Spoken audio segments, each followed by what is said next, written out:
Eh bien, bonjour à toutes et à tous, c'est Météo37, j'espère que vous allez bien en tout cas, moi ça va super, et aujourd'hui, on se retrouve pour cette nouvelle vidéo, ce nouveau point météo, où nous allons parler de la situation à venir sur notre pays pour cette deuxième partie de semaine, notamment entre ce jeudi et ce dimanche, et on va également commencer à parler un petit peu des tendances à venir pour la semaine prochaine.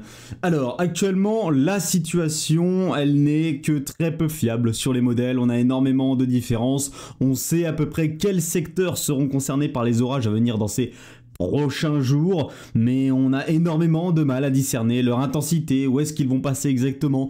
Donc, je ne vous ai pas fait de carte. Je ne vous ai pas fait de carte déjà pour ce qui va se passer dans le sud-ouest, là, dans les prochaines heures, parce que bon, ça va pas être énorme, hein. Dans le sud-ouest du pays, ce qu'il faut savoir, c'est qu'on attend des orages parfois forts qui vont notamment remonter du nord de l'Espagne, qui vont concerner les Pyrénées-Atlantiques, les Landes dans un premier temps, finalement l'extrême sud-ouest dans un premier temps.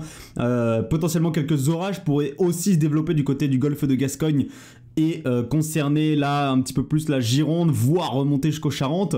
Mais sinon, voilà, on pourrait avoir un petit peu une succession de quelques orages dans les prochains jours, là, entre cette soirée de mercredi et vendredi, du côté du sud-ouest. Donc, dans ces secteurs-là, soyez extrêmement prudents à quelques risques d'orages forts, hein, dans ces prochains jours, notamment du côté de l'extrême sud-ouest, là, entre ce jeudi et ce vendredi, voire même dès cette nuit, de mercredi à jeudi, hein. Et soyez également donc sur les autres secteurs, hein, en passant par la Haute-Garonne, les Hautes-Pyrénées, les Pyrénées-Atlantiques, les Landes, et en remontant jusqu'à la Gironde, voire jusqu'aux Charentes. C'est vraiment sur ces secteurs-là, sur cette moitié sud un peu de la Nouvelle-Aquitaine, que les risques d'orage sont les plus élevés actuellement. Donc voilà ce qui est attendu pour les prochains jours. Tout cela accompagné évidemment de chaleur, hein, la chaleur qui restera modérée sur notre pays. On n'est pas face à une canicule ni une vague de chaleur, hein. Ce risque n'est toujours pas écarté pour le début septembre évidemment, mais en tout cas là pour ces derniers jours d'août, on n'est pas face à une vague de chaleur ou canicule, c'est vraiment juste là de la chaleur, hein, modérée, parfois forte, notamment vers le sud-est du pays, mais rien à voir par rapport aux vagues de chaleur qu'on a pu avoir entre fin juillet, début août, évidemment, même si évidemment, ça reste au-dessus des normes de saison, hein. On reste au niveau de l'indicateur thermique national au-dessus des normes de saison, avec des anomalies de plus 2, plus 3, parfois plus 4 sur notre pays. Alors ce qu'il faut savoir, c'est que nous allons avoir de l'air un petit peu plus frais qui va essayer de s'engouffrer sur notre pays à partir de cette journée de jeudi. Donc entre Bretagne, Normandie et une partie des Hauts-de-France, les températures vont avoir du mal à grimper demain après-midi au niveau des maximales, hein, avec des températures qui pourraient atteindre les 22, 23, 24 degrés, mais voilà, on aurait beaucoup de mal finalement à atteindre les seuils de chaleur du côté de ces secteurs-là. Donc finalement, hein, ça... C'est un petit peu à l'image de ce qui s'est passé assez fréquemment durant cet été, de l'air plus frais qui essaie de s'engouffrer par le nord-ouest, qui n'arrive pas vraiment à s'engouffrer sur le reste du pays, mais qui maintient donc les régions du nord-ouest au frais. Ce sera la même chose vendredi, d'ailleurs l'air frais va avancer un petit peu plus sur notre pays, donc là ce sera sur une bonne partie du nord-ouest en allant jusqu'aux Hauts-de-France, Île-de-France, jusqu'aux portes des Ardennes, hein. Sur tous ces secteurs, les températures maximales auront beaucoup de mal à grimper durant cette journée de vendredi. D'ailleurs, ce qu'on surveillera durant cette journée de vendredi, c'est une espèce de dégradation pluvio-orageuse qui va remonter depuis le sud-ouest par rapport aux restants orageux justement là de ces derniers jours, hein. On va avoir des restants un petit peu d'orage qui vont remonter, qui vont former une espèce de dégradation pluvio-orageuse et qui va donc remonter vers Poitou-Charentes, Pays de la Loire, région centre, et qui pourrait s'étendre vers l'Île-de-France jusqu'aux Ardennes et l'Est et l'Ouest de la région Grand Est. Donc attention sur ces secteurs-là à quelques possibilités d'orage, hein, qui resteront évidemment faibles à modérées. Ça reste une dégradation pluvio-orageuse. Voilà, donc la situation qui nous intéresse nous, ce sera surtout à partir de ce week-end, hein, puisque bon, je vais vous expliquer un petit peu ce qui va se passer. En somme, on a là dès ce jeudi et ce vendredi une dorsale anticyclonique qui va s'étendre vers l'Europe de l'Ouest.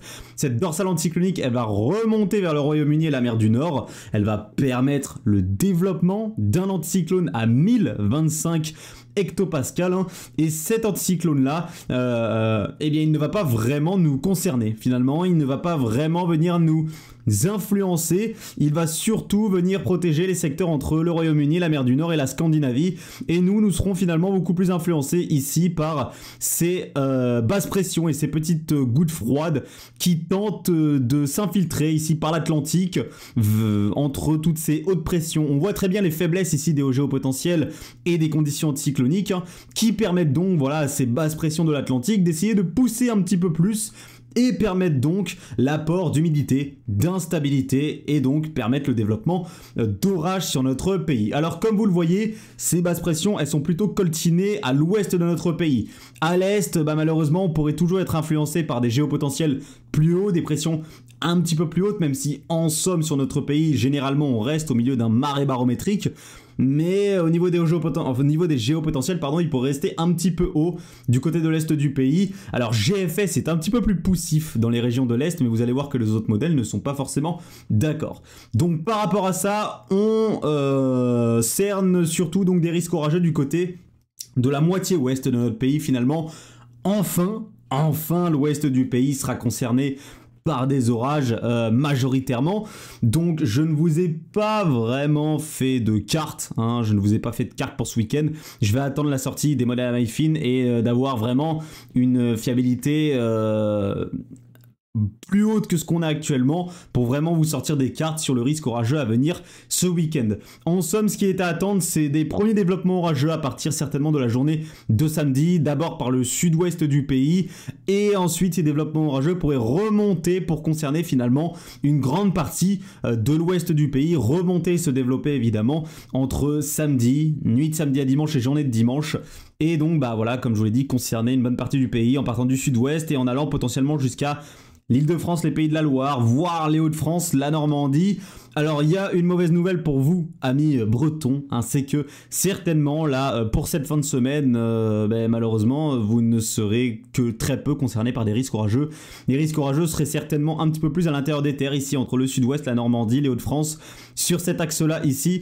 Et donc malheureusement, vous serez un petit peu plus concernés par la masse d'air plus fraîche, et vous ne serez pas réellement à l'intérieur du conflit de masse d'air, vous ne serez donc pas dans une zone propice à des développements orageux, donc malheureusement la Bretagne pourrait rester un petit peu plus au sec avec peu d'orage par rapport à des régions un petit peu plus dans les terres, idem finalement, même chose hein, que dans les régions de l'Est pour cette fin de semaine. Alors là sur tout ce que je vous ai dit pour l'instant, ça reste vraiment par rapport à la période jeudi, la même fin d'après-midi de ce mercredi, dimanche 1er septembre, ça ne va pas au-delà. Donc voilà, pour l'instant sur cette période-là, notamment ce week-end et notamment pour la journée du 1er septembre, prudence à la généralisation des orages, certainement dans la moitié ouest du pays. On surveillera donc d'ailleurs des orages forts, voire localement violents, avec la faiblesse d'ailleurs de ces conditions anticycloniques et de ces hauts géopotentiels dans l'ouest, on pourrait avoir ces petits potentiels ici de développement de dépression de surface qui permettrait la convergence et viendrait un petit peu piloter les dégradations orageuses et permettrait finalement le développement de dégradations parfois organisées et souvent ces dégradations organisées pilotées comme ça par des dépressions de surface, c'est des dépressions venteuses, grêligènes, finalement des vraies dégradations violentes. Donc on surveillera tout ça, ça reste des détails qui sont à affiner actuellement, d'où le fait que je vous referai certainement un point météo soit vendredi, soit samedi pour vous reparler de cette situation. Voilà.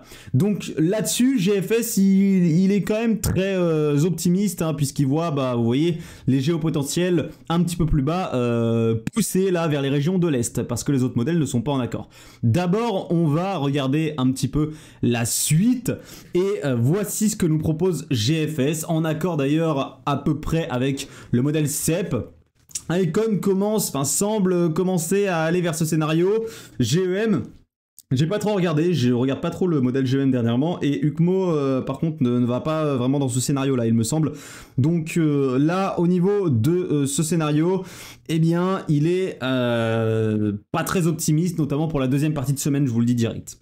Alors pour la première partie de semaine prochaine, je parle de la semaine prochaine, à partir de la semaine du 2 septembre, pour le début de semaine, il est quand même assez optimiste, puisqu'il voit tout simplement ici un Talveg, tout simplement, venir pousser ici par le nord-ouest de notre pays. Ce Talveg viendrait nous apporter de l'air frais, évidemment, par l'ouest-nord-ouest de notre pays, avec conflit de masse d'air par rapport à l'air chaud qui résiste toujours dans les régions de l'Est.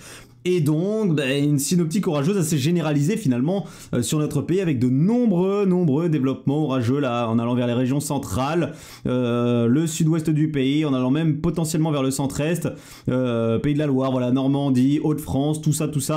Tous ces départements, hein, enfin tous ces départements, toutes ces régions seraient finalement concernées par des orages. Là, on a vraiment une synoptique à dégradation orageuse généralisée sur notre pays avec GFS. Ce Talveg, ensuite, il viendrait s'isoler en cut-off. Alors un cut-off, c'est lorsqu'un Talveg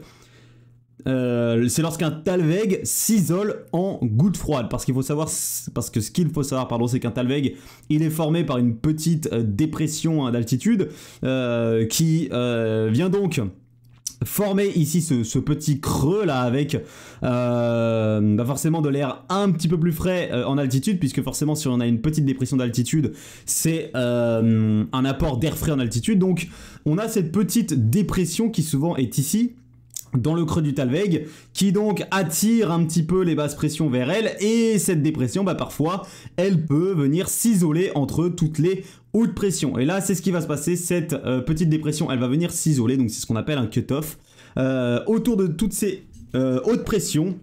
Et donc, pour la suite de la semaine prochaine, et notamment en seconde partie de semaine prochaine, il est possible, en tout cas c'est ce qu'on voit actuellement sur pas mal de scénarios, qu'une goutte froide vienne s'isoler du côté de la péninsule ibérique ou entre les Açores et la péninsule ibérique et nous fasse remonter un temps beaucoup plus chaud et un temps beaucoup plus sec. Ce n'est pas un scénario confirmé, c'est un scénario majoritaire à l'heure actuelle. Il y a des scénarios qui voient cette goutte froide un petit peu plus au nord ici et qui permettraient donc toujours l'apport d'instabilité avec un flux de sud-ouest assez dynamique et donc toujours une situation orageuse, et ce tout au long de la semaine prochaine. Donc ça, il va falloir affiner la situation, mais en tout cas, cette goutte froide, elle est vue par quasiment tous les modèles, c'est un scénario majoritaire. Il va falloir maintenant voir où est-ce qu'elle va s'isoler exactement, quel sera son comportement et qu'est-ce qu'elle va faire pour vraiment essayer de discerner un scénario soit très chaud et humide, soit chaud mais soit très chaud et sec, pardon, soit chaud mais assez humide avec de nombreux orages tout de même sur notre pays. Voilà. Donc, je vais vous montrer un petit peu le modèle CEP et vous allez voir que finalement pour cette fin de semaine, les modèles sont à peu près en accord, il n'y a pas de souci, mais il y a certains détails qui restent à affiner, notamment sur l'intensité de ces orages et les secteurs exacts qui seront concernés. Donc voici le scénario CEP pour cette fin de semaine. Donc comme vous le voyez, on a toujours cette petite poche ici de pression un petit peu plus basse avec une petite goutte froide située au large de notre pays ici, qui vient donc à instabiliser la masse d'air, nous apporter un conflit de masse d'air. On voit très bien la mise en place ici de ce marais barométrique sur CEP, il est très visible avec toutes ces pressions à 1015 hectopascales sur notre pays, et donc ensuite on voit très bien ce flux qui s'oriente au sud-sud-ouest sur notre pays et qui vient donc nous apporter une situation orageuse, très orageuse même dès la journée du 1er septembre, et d'autant plus orageuse en allant vers le début de semaine prochaine,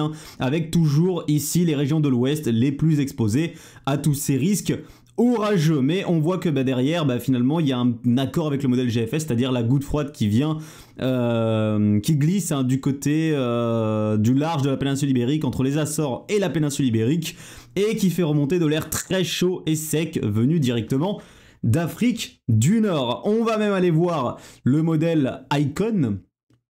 Tac.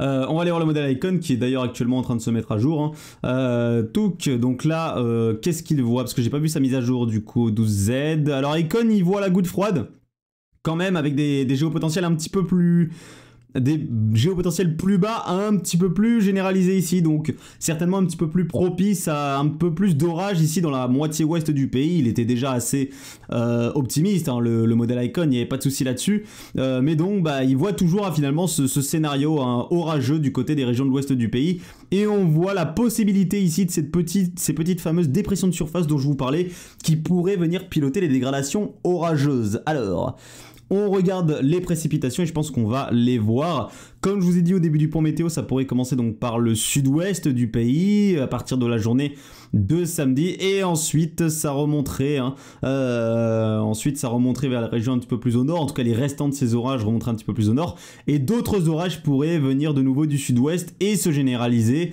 à la moitié ouest du pays. Alors là, ça va que jusqu'à 84 heures pour l'instant sur le 12Z d'Icon, mais regardez la suite, hein, je pense que ça va ressembler à peu près à ça, hein, avec des orages qui viennent donc se généraliser du côté ici de la moitié ouest du pays, tandis que la moitié est reste au sec. Alors si vous voulez des orages du côté de l'est, il faudra aller certainement vers les Alpes, hein, pour quelques développements orageux orographiques, hein, ou alors du côté de la Corse, quelques développements orageux orographiques sont possibles également sur ce secteur-là.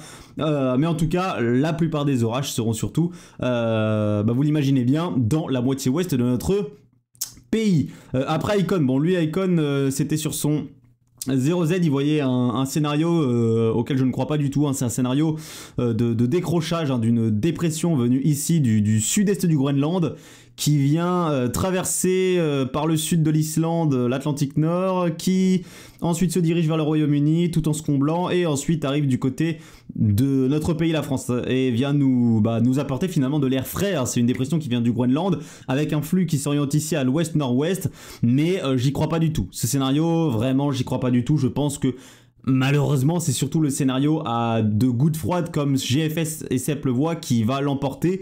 Je dis pas forcément qu'elle nous apportera de très très fortes chaleurs en flux de sud comme GFS et CEP le voient, hein, mais je pense qu'on aura toujours ce scénario de gouttes froides qui va venir s'isoler dans cet endroit-là, par ici, et qui pourrait donc nous apporter évidemment forcément de la chaleur.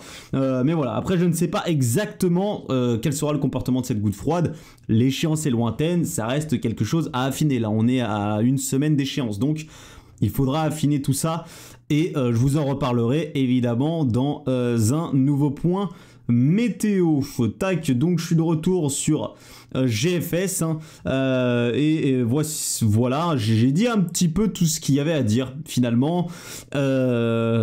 C'est impossible d'aller un petit peu plus dans les détails pour la semaine prochaine, tant la fiabilité est médiocre. Alors on va aller voir le modèle GEM quand même, et je crois que GEM d'ailleurs il voit, alors dans mes souvenirs, il voit ce scénario de gouttes froides plus proche de notre pays qui nous apporterait un petit peu plus d'orage. Voilà, oui.